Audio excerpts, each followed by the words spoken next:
Good morning guys. तो आज हम स्टार्ट करेंगे chapter number 2 which is material cost. बहुत बहुत इंटरेस्टिंग चैप्टर है, बहुत इंपॉर्टेंट चैप्टर है। इस चैप्टर में से एग्जाम में क्वेश्चन आने की प्रोबेबिलिटी है 95%। मीन्स ऑलमोस्ट हर अटेम्प्ट में इस चैप्टर में से एग्जाम में क्वेश्चन आता है। तो इंपॉर्टेंट चैप्टर है, इंटरेस्टिंग चैप्टर है और बहुत लॉजिकल चैप्टर है। स्टार्ट करते हैं chapter number 2 material cost. Basic से स्टार्ट करते हैं। ये जो चैप्टर है मटेरियल कॉस्ट, ये चैप्टर मैन्युफैक्चरिंग बिजनेस के लिए बना है। मैन्युफैक्चरिंग बिजनेस में ही मटेरियल का यूज होता है। मैन्युफैक्चरिंग बिजनेस का क्या काम होता है? वो मटेरियल को परचेज करते हैं। मटेरियल का मतलब रॉ मटेरियल। वो रॉ मटेरियल को परचेज करते हैं। उस रॉ मटेरियल को वो फैक्ट्री में प्रोसेस करते हैं, उसको फिनिश गुड्स में कन्वर्ट करते हैं और उसके बाद फिनिश गुड्स को सेल कर देते हैं। तो मैन्युफैक्चरिंग बिजनेस जो प्रोडक्ट की मैन्युफैक्चरिंग करते हैं, उसकी मैन्युफैक्चरिंग करने के लिए उनको मटेरियल की रिक्वायरमेंट है। मटेरियल के बिना वो प्रोडक्ट की मैन्युफैक्चरिंग कैसे करेंगे? अगर मैं ये कहूं कि कॉस्ट का बहुत बड़ा पोर्शन जो है वो मटेरियल कॉस्ट है, तो वो गलत नहीं है। हमारी जो टोटल कॉस्ट है उसमें मेजर पोर्शन मटेरियल कॉस्ट का होता है। मोस्ट ऑफ द इंडस्ट्रीज में, most of the manufacturing industries में मटेरियल बहुत मेजर पोर्शन कवर करता है। तो इसीलिए ये चैप्टर भी हमारे लिए बहुत बहुत इंपॉर्टेंट है। हमें इस चैप्टर में करना क्या है? मटेरियल कॉस्ट करना क्या है? मैंने आपको बताया था सब्जेक्ट इंट्रोडक्शन में कि हम कॉस्टिंग क्यों करते हैं। मेन ऑब्जेक्टिव मैंने आपको 4 बताए, जिसमें से फर्स्ट 2 ऑब्जेक्टिव मैंने आपको बताए। सेलिंग प्राइस को कैलकुलेट करना है, इसके लिए हम कॉस्ट को कैलकुलेट करते हैं, और कॉस्ट को कंट्रोल करने के लिए हम कॉस्टिंग करते हैं। इस चैप्टर का पर्पस भी मेनली 2 पर्पस है। फर्स्ट, मटेरियल कॉस्ट को कैलकुलेट करना, और सेकंड, मटेरियल कॉस्ट को कंट्रोल करना। मेन जो इस चैप्टर का पर्पस है वो 2 मेन पर्पस है। मटेरियल कॉस्ट को कैलकुलेट करना और मटेरियल कॉस्ट को कंट्रोल करना। मटेरियल कॉस्ट को कंट्रोल करना, या फिर हम इसको स्टोर्स मैनेजमेंट भी कह सकते हैं। हम इसको क्या कह सकते हैं? Stores management. स्टोर्स मैनेजमेंट क्या होता है? स्टोर्स मैनेजमेंट को समझने से पहले हमें सबसे पहले तो समझना पड़ेगा स्टोर को। स्टोर क्या है? एक मैन्युफैक्चरिंग ऑर्गेनाइजेशन में रॉ मटेरियल को हम परचेज करते हैं। कहां से परचेज करते हैं? मार्केट से परचेज करते हैं। मार्केट में रॉ मटेरियल को सप्लाई करने के लिए सप्लायर होते हैं, हम उनसे रॉ मटेरियल को परचेज करते हैं, राइट। सप्लायर से रॉ मटेरियल परचेज करने के बाद हम उस रॉ मटेरियल को फैक्ट्री में लेकर आते हैं। हम उस रॉ मटेरियल को कहां लेकर आते हैं? फैक्ट्री में। फैक्ट्री वो जगह है जहां पर हम रॉ मटेरियल को फिनिश गुड्स में कन्वर्ट करते हैं। हमने रॉ मटेरियल परचेज किया सप्लायर से और फैक्ट्री में लेकर आए। फैक्ट्री में एक अलग से जगह होती है, और उस जगह को पता है हम क्या कहते हैं? हम उस जगह को कहते हैं स्टोर। हम रॉ मटेरियल सप्लायर से परचेज करते हैं और उसको ले जाकर रख देते हैं स्टोर में। अब जैसे जैसे रॉ मटेरियल की जरूरत होती है, जैसे जैसे रॉ मटेरियल की जरूरत होती है, स्टोर से वो रॉ मटेरियल फैक्ट्री में प्रोसेस करने के लिए ट्रांसफर होता रहता है। स्टोर भी फैक्ट्री में ही होता है। तो फैक्ट्री में एक अलग से जगह बनाई जाती है स्टोर के लिए। फैक्ट्री में एक अलग से जगह बनाई जाती है स्टोर के लिए, और बाकी की जगह पर मैन्युफैक्चरिंग एक्टिविटी होती है। तो हम रॉ मटेरियल परचेज करते हैं। रॉ मटेरियल परचेज करने के बाद उसको स्टोर में ले जाकर रख देते हैं, और जैसे जैसे हमें रॉ मटेरियल की ज़रूरत पड़ती है प्रोडक्शन करने के लिए, हम वैसे वैसे स्टोर में से रॉ मटेरियल को फैक्ट्री में ट्रांसफर करते हैं उसको फिनिश गुड्स में कन्वर्ट करने के लिए। तो आप समझ गए स्टोर कौन सी जगह होती है। स्टोर फैक्ट्री में ही होती है, बट फैक्ट्री में अलग से एक जगह बना दी जाती है कि रॉ मटेरियल को खरीदने के बाद हम ले जाकर रख देंगे स्टोर में। जैसे आपके घर पे भी ऐसा होता है, आपके घर पे भी खाना कहाँ बनता है? किचन में। और किचन के साथ ही एक और जगह होती है जिसको हम कहते हैं स्टोर। हम जो भी मार्केट से सामान खरीदते हैं, किचन से रिलेटेड जो भी सामान खरीदते हैं, वो हम कहाँ ले जाकर रख देते हैं? स्टोर में ले जाकर रख देते हैं। फिर हम किचन में उतना सामान लेकर आते हैं रोज का रोज जितना हमें खाना बनाने के लिए जरूरत पड़ती है, राइट।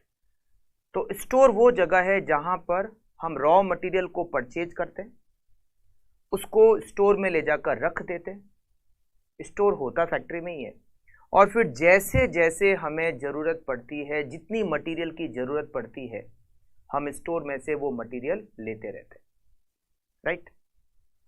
तो ये जगह हो गई स्टोर। हम इसको थोड़ा ऐसा भी समझ सकते हैं, देखो सप्लायर, सप्लायर से हमने रॉ मटेरियल परचेज किया और वो रॉ मटेरियल परचेज करने के बाद हमने स्टोर में ले जाकर रख दिया। ये एक मैंने स्टोर का एक यहाँ पर पिक्चर ली है, एक एग्जाम्पल के हिसाब से पिक्चर ली है। हम रॉ मटेरियल सप्लायर से परचेज करते हैं और उसको परचेज करने के बाद फैक्ट्री में स्टोर में ले जाकर रख देते हैं। फिर जैसे जैसे फैक्ट्री में हमें ज़रूरत पड़ती है रॉ मटेरियल की, स्टोर में से मटेरियल फैक्ट्री में इश्यू होता रहता है उसको फिनिश गुड्स में कन्वर्ट करने के लिए, राइट। तो आप बिल्कुल समझ गए स्टोर क्या होता है। फैक्ट्री में ही होता है, ये पूरा फैक्ट्री प्रीमाइजेस है, उसी के अंदर स्टोर है और यहाँ पर ही सारी मशीन्स और सारे वर्कर काम कर रहे हैं।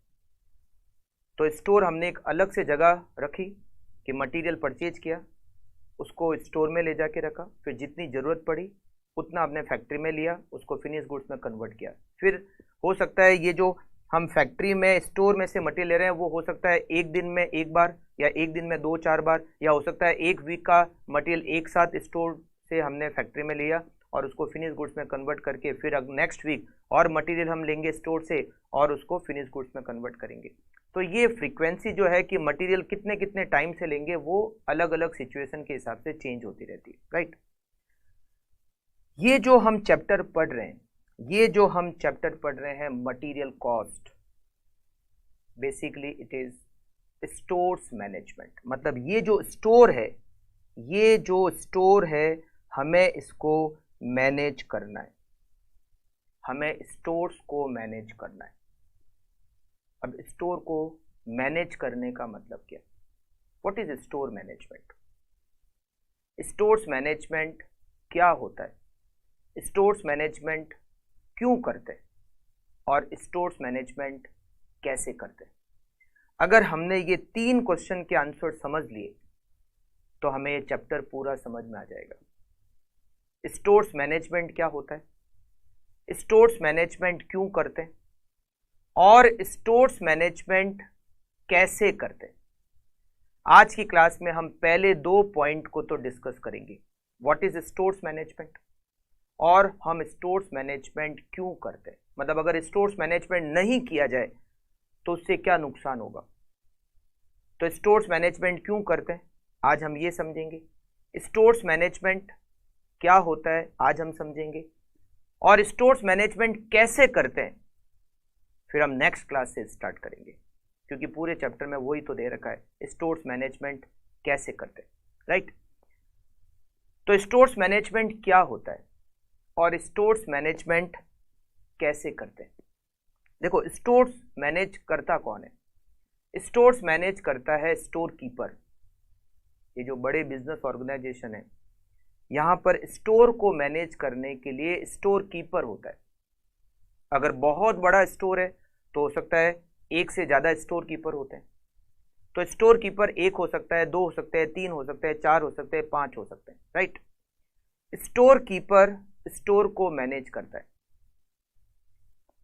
अब वो क्या मैनेज करता है? स्टोर कीपर को क्या मैनेज करना होता है।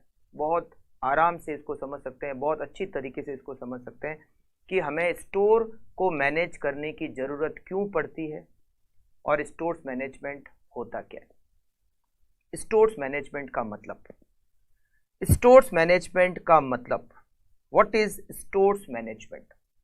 स्टोर्स मैनेजमेंट क्या होता है और अगर स्टोर मैनेज नहीं किया जाए तो उसका क्या नुकसान होगा, वो नुकसान नहीं हो इसीलिए हम स्टोर को मैनेज करते हैं। स्टोर्स मैनेजमेंट में कुछ पॉइंट मैंने यहां पर लिखे। What is store management.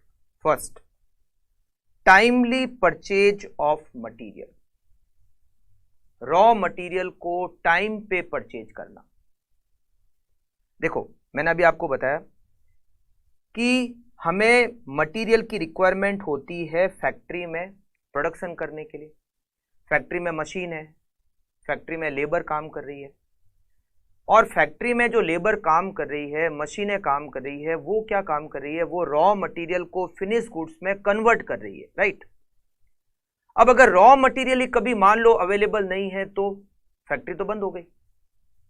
मान लो हमें मटेरियल की रिक्वायरमेंट है आज, फैक्ट्री में मटेरियल की रिक्वायरमेंट है आज। हमने स्टोर कीपर से बात की कि हमें आज 10,000 kg रॉ मटेरियल की ज़रूरत है। स्टोर कीपर ने कहा मटेरियल तो स्टोर में अवेलेबल ही नहीं है, हमने मटेरियल खरीदा ही नहीं, भूल गए या कुछ भी हो गया, हम मटेरियल नहीं खरीद पाए। तो आप सोचो मटेरियल स्टोर में है ही नहीं। अब अगर मटेरियल स्टोर में नहीं है तो ये जो वर्कर है ये तो पूरे खाली हो गए।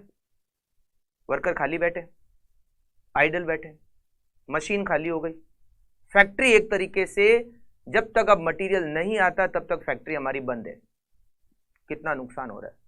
सारे लेबर खाली बैठे हैं, उनको पेमेंट तो वैसे के वैसे देना है, मशीनें सारी खाली पड़ी है, इन्वेस्टमेंट किया हुआ है, प्रोडक्शन नहीं हो रहा है।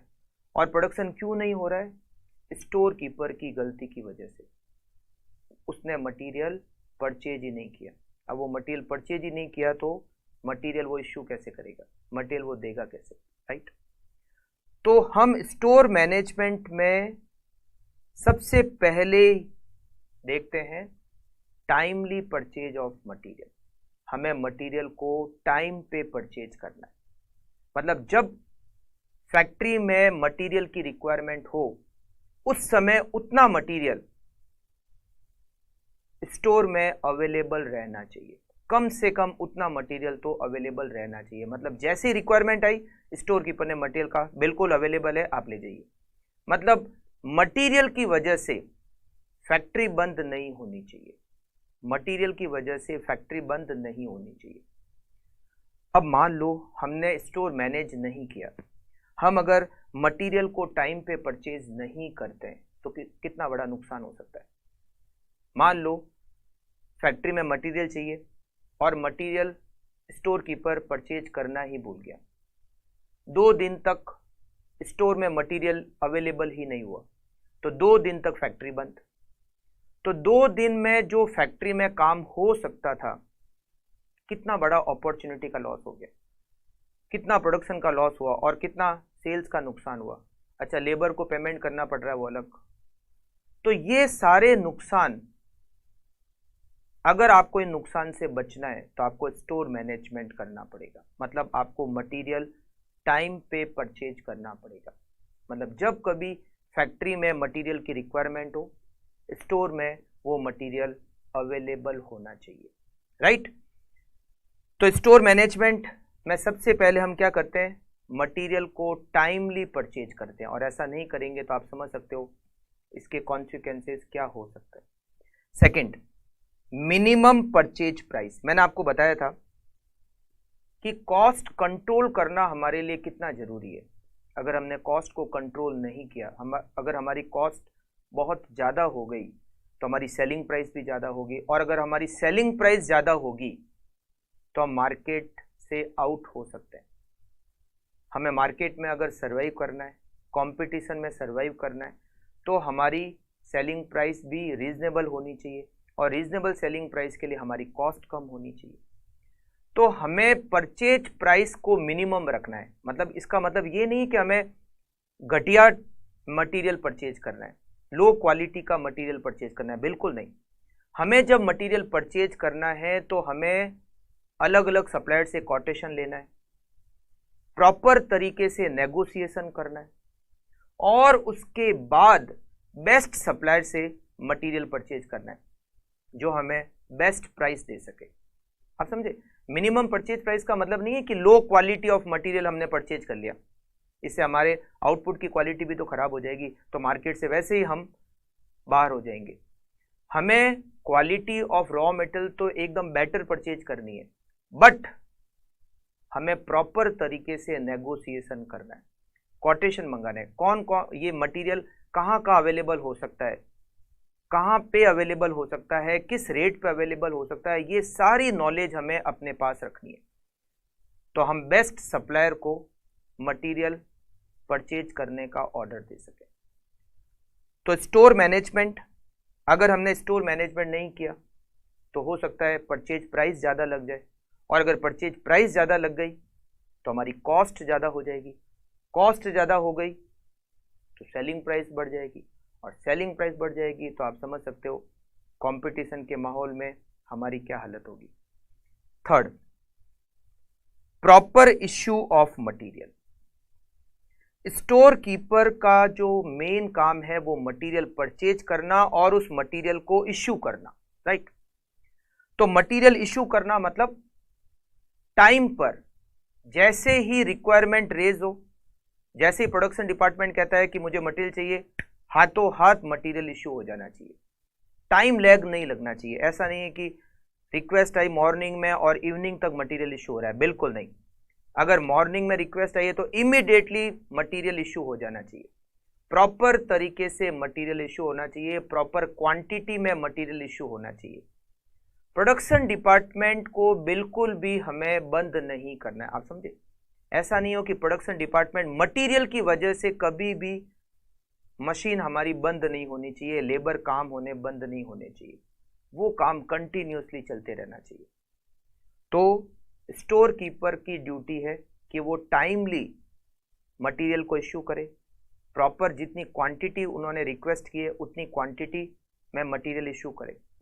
It is proper issue of material.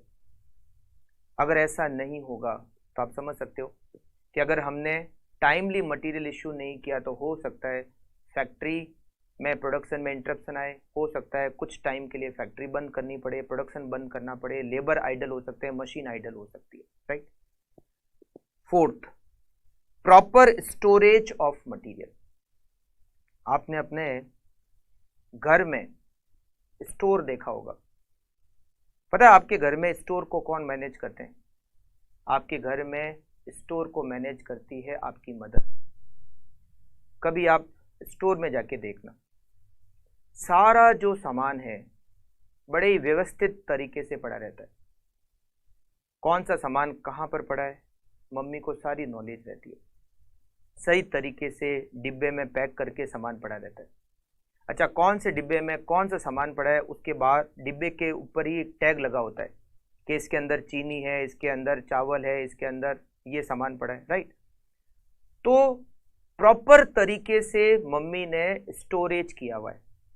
एक होता है प्रॉपर तरीके से नहीं रखना, मिसमैनेजमेंट, कोई सामान कहाँ पड़ा है, कोई सामान कहाँ पड़ा है, किसी एक सामान को ढूंढने के लिए पूरा स्टोर आपको अस्त व्यस्त करना पड़ता है, तब जाके पता चलता है अच्छा वो सामान यहाँ पड़ा है। तो ऐसा नहीं होना चाहिए। हमें जो स्टोरेज करना है वो प्रॉपर तरीके से स्टोरेज करना है। जैसे ही मटेरियल की रिक्वायरमेंट आए हमें पता है कि ये सामान कहाँ पर पड़ा है, व्यवस्थित रूप से पड़ा है। इससे क्या होगा, वेस्टेज कम होगी और हमें बिना टाइम खराब किए मटेरियल मिल जाएगा। तो ये भी स्टोर मैनेजमेंट का काम है। स्टोरेज प्रॉपर तरीके से होना चाहिए, जो सामान पड़ा हो वो प्रॉपर तरीके से पड़ा हो, व्यवस्थित रूप से पड़ा हो, और जैसे ही हमारे पास स्टोर के लिए मटेरियल के लिए रिक्वेस्ट मिले हम वो सामान इमीडिएटली इश्यू कर सके, right. It is proper storage of material. और अगर ऐसा नहीं होगा तो हो सकता है वेस्टेज हो जाए, हो सकता है कि हमें सामान को ढूंढने में बहुत मुश्किल हो, कौन सा सामान कहाँ पड़ा है पता ही नहीं चल रहा है, right. Fifth, proper recording of store data. Store के डेटा मतलब हम स्टोर के डेटा का मतलब क्या होता है? स्टोर के डेटा में तीन चीजें आ सकती है। एक तो परचेज करना, ये स्टोर का डेटा हो गया। एक हमने मटेरियल इश्यू किया, ये स्टोर का डेटा। और एक बैलेंस मतलब स्टॉक कितना है, क्लोजिंग बैलेंस कितना है, हमारे पास स्टोर में कितना गुड्स पड़ा है, उसका डेटा। तो परचेज की रिकॉर्डिंग, इश्यू की रिकॉर्डिंग और बैलेंस की रिकॉर्डिंग, इसको हमें प्रॉपर तरीके से करनी होती है। It is part of store management. आजकल तो बहुत सारे सॉफ्टवेयर मिलते हैं स्टोर्स मैनेजमेंट के लिए, स्टोर डेटा को रिकॉर्ड करने के लिए सॉफ्टवेयर मिलते हैं, जो केवल स्टोर के डेटा को कैसे मेंटेन करना है उसी के लिए वो सॉफ्टवेयर अकाउंटिंग करता है। तो हमें प्रॉपर तरीके से स्टोर के डेटा को रिकॉर्ड करना है। अगर ऐसा नहीं होगा तो क्या होगा, इसके कॉन्सिक्वेंसेस क्या हो सकते हैं अगर हमने प्रॉपर स्टोर के डेटा को मेंटेन नहीं किया तो? सबसे बड़ा कॉन्सिक्वेंस, हमें पता ही नहीं चलेगा कि कौन सा मटेरियल हमारे पास कितनी क्वांटिटी में है। अगर हमें ये पता नहीं चलेगा कि हमारे पास कौन सा मटेरियल कितनी क्वांटिटी में पड़ा है तो हम उसको खरीदेंगे कैसे? हमें पता ही नहीं कि खरीदना कब है, कौन सा मटेरियल कब खत्म हो गया, कब ज़्यादा हो गया, हमें पता ही नहीं चलेगा। अदरवाइज अगर हम पूरा डेटा रखेंगे तो हमें हमेशा पता रहता रहेगा कि हमारे पास कौन सा मटेरियल कितनी क्वांटिटी में पड़ा है। क्वांटिटी अगर कम होती है तो इसको वापस से खरीदना है। ये सारी डिटेल हम आराम से, ये सारा कुछ हम आराम से मैनेज कर सकते हैं अगर हम स्टोर्स मैनेजमेंट करते हैं तो। Minimum wastage of material, stores management include minimum wastage. अब मैंने यहाँ पर वर्ड यूज किया है मिनिमम वेस्टेज, तो आप सोच रहे हो कि सर वेस्टेज होती क्यों? थोड़ी बहुत तो वेस्टेज होती है जनरली। आप अपने घर में भी देखोगे ना, तो जब दिवाली पर घर की सफाई होती है तो स्टोर की भी सफाई होती है, तो थोड़ा बहुत तो सामान बाहर जाता ही जाता है। थोड़ा बहुत, हो सकता है आपके घर से नहीं जाता होगा, बट जनरली ऐसा होता है, थोड़ा बहुत तो कुछ वेस्टेज होता ही होता है। तो हम ये सोच रहे हैं कि वेस्टेज बहुत मिनिमम होनी चाहिए। वेस्टेज अगर हो रही है तो मिनिमम, और कोशिश करो कि बिल्कुल ना हो, राइट। और avoid under and over stocking. Stores management का बहुत मेजर पार्ट है अंडर स्टॉकिंग और ओवर स्टॉकिंग को अवॉइड करना। मतलब अंडर स्टॉकिंग भी नहीं हो और ओवर स्टॉकिंग भी नहीं हो। What is under stocking? Requirement से कम स्टॉक रखना, रिक्वायरमेंट से कम स्टॉक रखना इज अंडर स्टॉकिंग। अगर अंडर स्टॉकिंग होती तो क्या होगा? अगर हम रिक्वायरमेंट से कम स्टॉक रखेंगे तो इसके कॉन्सिक्वेंसेस क्या हो सकते हैं? प्रोडक्शन बंद हो सकता है, प्रोडक्शन बंद हो सकता है क्योंकि हमारे पास रिक्वायरमेंट जितना भी मटेरियल नहीं है। और प्रोडक्शन बंद हो गया, लेबर आइडल हो सकते हैं, मशीन आइडल हो सकती है, बहुत सारे नुकसान है। अगर ओवर स्टॉकिंग रखा तो रिक्वायरमेंट से भी ज्यादा, तो इसका सबसे बड़ा नुकसान, फर्स्ट, इंटरेस्ट का लॉस। भाई स्टॉक आता कैसे? स्टोर में मटेरियल का स्टॉक रहता है, वो हमने परचेज किया होगा तभी तो आया होगा, परचेज किया होगा तभी तो हमारे पास स्टॉक आया होगा। अब परचेज करने का मतलब है हमने पेमेंट किया। अब अगर आप ज़्यादा स्टॉक मेंटेन करते हो तो आपका बहुत सारा इन्वेस्टमेंट ज़्यादा स्टॉक में पड़ा है जिसकी ज़रूरत ही नहीं थी आपको। तो इससे सबसे बड़ा नुकसान क्या हो रहा है? इंटरेस्ट का लॉस हो रहा है। अगर आप कहीं से आपने फंड अरेंज किया है तो आपको वहाँ इंटरेस्ट देना पड़ रहा है। आप कम स्टॉक से भी काम चला सकते थे तो कम इंटरेस्ट से भी काम चला सकते थे, बट आप ज़्यादा इंटरेस्ट पे करो क्योंकि आपने ओवर स्टॉकिंग की। ओवर स्टॉकिंग का दूसरा बड़ा नुकसान वेस्टेज।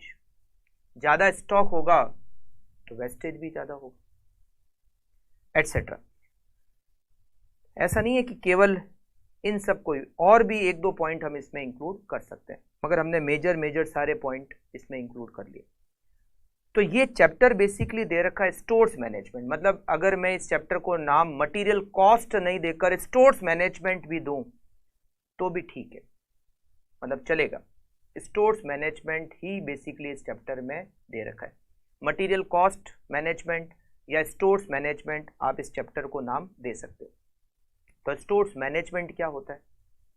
और स्टोर्स मैनेजमेंट हम क्यों करते हैं, इन सब के बारे में हमने डिस्कस किया। मान लो एक कंपनी में आपको स्टोर कीपर बना दिया जाता है। अब आपको ये तो पता है कि मुझे स्टोर्स मैनेज करना है, और स्टोर्स मैनेज क्या करना है ये भी आपको समझ में आ गया कि मटेरियल टाइम पे परचेज करना है, purchase price minimum proper bargaining करके मटेरियल खरीदना है, प्रॉपर स्टोरेज करना है, प्रॉपर अकाउंटिंग रिकॉर्ड मेंटेन करना है, वेस्टेज कम से कम होना चाहिए, ओवर स्टॉकिंग नहीं करनी है, अंडर स्टॉकिंग नहीं करनी है। ये सब तो समझ में आ गया कि मुझे ये सब कुछ करना है, बट ये करना कैसे? स्टोर्स मैनेजमेंट की टेक्निक्स, स्टोर्स मैनेज तो करना है, बट करते कैसे? How to manage stock. हमें इस चैप्टर में स्टोर मैनेज करने के लिए बहुत सारी टेक्निक्स दे रखी है, और वो जैसे ही सारी टेक्निक हम कंप्लीट करेंगे हमारा ये चैप्टर भी कंप्लीट हो जाएगा। मतलब हमें इस चैप्टर में स्टोर्स मैनेजमेंट की टेक्निक्स दे रखी है कि स्टोर्स मैनेजमेंट करें कैसे, स्टोर्स मैनेजमेंट क्या होता है, क्यों करते हैं, समझ में आ गया, बट स्टोर्स मैनेजमेंट करें कैसे? तो स्टोर्स मैनेजमेंट की बहुत सारी टेक्निक्स है, जिसमें कुछ थियोरेटिकल टेक्निक्स है, वो तो हम थियोरी के साथ पढ़ेंगे, मगर जो प्रैक्टिकल टेक्निक्स है जिसमें प्रैक्टिकल क्वेश्चंस बनते हैं, अभी हम वो सारी टेक्निक को डिस्कस करने वाले हैं। और यहाँ पर दे रखे हैं हमें total 5 techniques of stores management. Stores management की सबसे पहली टेक्निक दे रखी है various type of stock level, various type of stock level. Second technique दे रखी है इकोनॉमिक ऑर्डर क्वांटिटी, जिसको शॉर्ट में EOQ भी कहते हैं, EOQ। Third technique is ABC analysis. Fourth technique is inventory turnover ratio, and fifth technique is stores ledger. I think आपको stores ledger के बारे में कुछ आइडिया शायद रहेगा। स्टोर्स लेजर में वो FIFO, first in first out, last in first out, simple average, weighted average, वो सारे जो मेथड हम यूज करते हैं वो सब स्टोर लेजर में आते हैं। इस चैप्टर में हम इन 5 टेक्निक को पढ़ेंगे 1 बाय 1, और हर टेक्निक के हम क्वेश्चंस भी सॉल्व करेंगे। अच्छा, इस 5 टेक्निक के अलावा इसमें हम 2 पॉइंट और पढ़ेंगे। वो टेक्निक नहीं है, वो टेक्निक्स ऑफ स्टोर मैनेजमेंट नहीं है, मगर 2 टॉपिक हम और पढ़ेंगे। एक material cost calculation, material cost calculation, उसको भी हम पढ़ेंगे, और एक हम इसमें पढ़ेंगे stock out, stock out, stock out cost. मतलब हमें ये 7 टॉपिक पढ़ने हैं, और 7 टॉपिक पढ़ने से, 7 टॉपिक को कंप्लीट करने से हमारा ये चैप्टर, इंपॉर्टेंट चैप्टर कंप्लीट हो जाएगा। अच्छा, मैं आपको बता दूं कि इसमें भी ये जो फर्स्ट 2 टेक्निक है, पहली 2 टेक्निक, फर्स्ट और सेकंड, ये सबसे इंपॉर्टेंट है, सबसे इंपॉर्टेंट। ये जो फर्स्ट टेक्निक है various type of stock level, और सेकंड है EOQ, सबसे मेन इंपॉर्टेंट जो है वो इस चैप्टर में ये पहली 2 टेक्निक है। ABC analysis, inventory turnover ratio, store laser, material cost calculation, stock out cost, ये बहुत कम इंपॉर्टेंट है। मतलब हार्डली इनमें से कोई क्वेश्चन बनता है, कभी से बन जाता है 10-12 साल में कोई एक बार। मगर ये जो है various type of stock level और EOQ, जनरली इन्हीं में से एग्जाम में क्वेश्चन बनता है, इस चैप्टर में से, राइट। तो चैप्टर मटेरियल कॉस्ट क्या दे रखा है वो मैंने आपको बताया कि हमें स्टोर मैनेज करना है। स्टोर्स मैनेजमेंट क्या होता है वो मैंने आपको बताया। स्टोर्स मैनेजमेंट क्यों करते हैं, अगर नहीं करें तो क्या होगा, ये मैंने आपको बताया। और स्टोर मैनेजमेंट की टेक्निक्स के नाम मैंने आपको बताए। अब हर एक टेक्निक को हम डिस्कस करेंगे नेक्स्ट क्लास से। नेक्स्ट क्लास में हम स्टोर्स मैनेजमेंट की फर्स्ट टेक्निक को स्टार्ट करेंगे, which is various type of stock level. Various type of stock level हम डिस्कस करेंगे और EOQ इसको भी हम डिस्कस करेंगे। उसके बाद हम इन दोनों के क्वेश्चन स्टार्ट करेंगे, मतलब लेवल और EOQ, ये जो फर्स्ट और सेकंड टेक्निक है इसके क्वेश्चन कुछ मिक्स दिए हुए, मतलब क्वेश्चन में लेवल भी कैलकुलेट करना होता है, EOQ भी कैलकुलेट करना होता है। इसीलिए हम क्या करेंगे, पहले हम लेवल को डिस्कस करेंगे, फिर हम EOQ को डिस्कस करेंगे, फिर इन दोनों के क्वेश्चन एक साथ करेंगे, राइट। तो चलिए मिलते हैं नेक्स्ट क्लास में, और हम नेक्स्ट क्लास में फर्स्ट टेक्निक को डिस्कस करेंगे, various type of stock level. मिलते हैं नेक्स्ट क्लास में। Okay, thank you, bye bye.